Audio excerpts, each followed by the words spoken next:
السلام علیکم ورحمۃ اللہ وبرکاتہ۔ میرا نام ہے عابد علی اور میں اپنے چینل علامہ عابد علی اشرفی سے آپ سے مخاطب ہوں۔ امید کرتا ہوں کہ آپ خیریت سے ہوں گے اور دعا کرتا ہوں کہ اللہ پاک آپ کو سلامت رکھے۔ کیا ناپاکی کی حالت میں کچن کا کام کرنا، کھانا پکانا یا بچوں کو دودھ پلانا جائز ہے؟ تو ہمارے معاشرے میں بہت سی خواتین اور مرد حضرات کے ذہنوں میں غسل جنابت یعنی ناپاکی کے غسل کے حوالے سے بہت سی الجھنیں اور غلط فہمیاں پائی جاتی ہیں۔ خاص طور پر ہماری خواتین میں یہ بات بہت مشہور ہے کہ اگر وہ ناپاکی کی حالت میں ہو تو وہ کچن میں نہیں جا سکتی، کھانا نہیں پکا سکتی، یہاں تک کہ اپنے روتے ہوئے بچے کو دودھ بھی نہیں پلا سکتی۔ بہت سے لوگ سمجھتے ہیں کہ ناپاک حالت میں چھوئی ہوئی ہر چیز ناپاک ہو جاتی ہے اور اس حالت میں کچن کا کام کرنے سے گھر میں نوست آتی ہے اور برکت ختم ہو جاتی ہے۔ آج کی اس ویڈیو میں ہم قرآن، سنت اور فقہ کی روشنی میں اس اہم مسئلے کی مکمل حقیقت جانیں گے کہ شریعت اس بارے میں کیا کہتی ہے اور ہم کن من گھڑت باتوں پر یقین کر کے اپنی زندگی کو مشکل بنا رہے ہیں۔ تو سب سے پہلے یہ بات اچھی طرح سمجھ لیں کہ اسلام ایک بہت ہی آسان اور فطری دین ہے۔ دین اسلام میں ناپاکی یعنی جنابت یا حیض و نفاس ایک عارضی جسمانی حالت کا نام ہے۔ اس کا مطلب یہ ہرگز نہیں کہ انسان خدا نخواستہ کوئی گندی یا اچھوت چیز بن گیا ہے۔ صحیح بخاری کی ایک مشہور حدیث ہے کہ ایک مرتبہ حضرت ابو ہریرہ رضی اللہ تعالی عنہ ناپاکی کی حالت میں تھے اور وہ رسول اللہ صلی اللہ علیہ وآلہ وسلم کو دیکھ کر ایک طرف چھپ گئے۔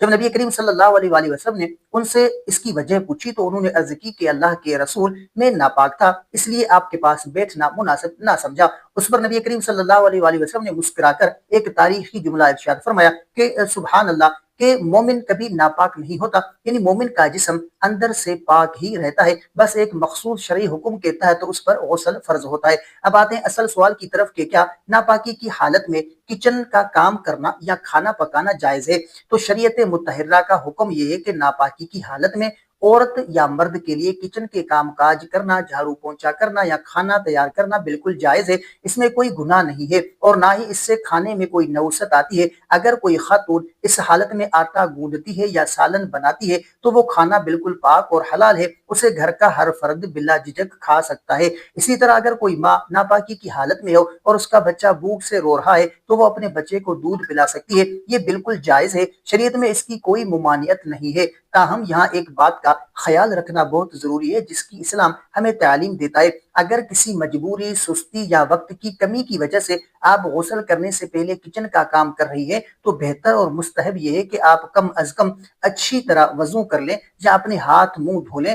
نبی کریم صلی اللہ علیہ وآلہ وسلم کا یہ معمول مبارک رہا ہے کہ آپ جب ناپاکی کی حالت میں کچھ کھانا یا پینا چاہتے یا کوئی کام کرنا چاہتے تو پہلے نماز جیسا وضو فرما لیا کرتے تھے۔ اس سے جسم میں چستی آ جاتی ہے اور پاکیزگی کا احساس بھی رہتا ہے۔ یہاں دوسری اہم بات یہ ہے کہ ناپاکی کی حالت میں کام کاج کرنے کی اجازت کا یہ مطلب ہرگز نہیں کہ انسان غسل کا جو ہے وہ بلا وجہ لٹکاتا رہے، دیر کرتا رہے اور نماز قضا کر دے۔ کام کاج کرنا اپنی جگہ جائز ہے، لیکن جیسے ہی نماز کا وقت آئے تو فوراً غسل کر کے نماز ادا کرنا فرض ہے، کیونکہ جان بوجھ کر نماز قضا کرنا بہت بڑا گناہ ہے۔ تو خلاصہ یہ ہے کہ ناپاکی کی حالت میں کچن کا کام کرنا، کھانا پکانا یا بچے کو دودھ پلانا شرعاً بالکل جائز ہے۔ معاشرے میں پھیلی ہوئی یہ باتیں کہ اس سے نوست آتی ہے بالکل من گھڑت ہیں اور بے بنیاد ہیں۔ اسلام نے ہمیں جو آسانیاں دی ہیں ہمیں ان پر عمل کرنا چاہیے، نہ کہ وہم پال کر اپنی زندگی کو عذاب بنانا چاہیے۔ تو امید ہے کہ اس ویڈیو سے ہمارے گھروں کی ماؤں اور بہنوں کو یہ بڑی الجھن دور ہو گئی ہوگی۔ اس معلومات کو اپنی فیملی اور دوستوں کے ساتھ ضرور شیئر کریں تاکہ وہ بھی اس غلط فہمی سے نکل سکیں۔ اگر آپ کو ہماری یہ ویڈیو پسند آئی ہو تو ویڈیو کو لائک کریں اور اگر چینل پر نئے ہیں تو سبسکرائب ضرور کریں۔ اگر آپ کا کوئی ایسا سوال ہے جس کا آپ جواب جاننا چاہتے ہیں یا آپ نے کوئی ایسا خواب دیکھا ہے جس کی آپ تعبیر جاننا چاہتے ہیں تو کمنٹ کر سکتے ہیں، انشاءاللہ آپ کو آپ کے سوال کا جواب اور آپ کے خواب کی تعبیر اسلامی تعلیمات کے مطابق آپ کو فراہم کی جائے گی۔ تو ملتے ہیں اگلی ویڈیو میں، تب تک کے لیے اپنا بہت سارا خیال رکھیں اور ہمیں اپنی دعاؤں میں یاد رکھیں۔ السلام علیکم ورحمۃ اللہ وبرکاتہ۔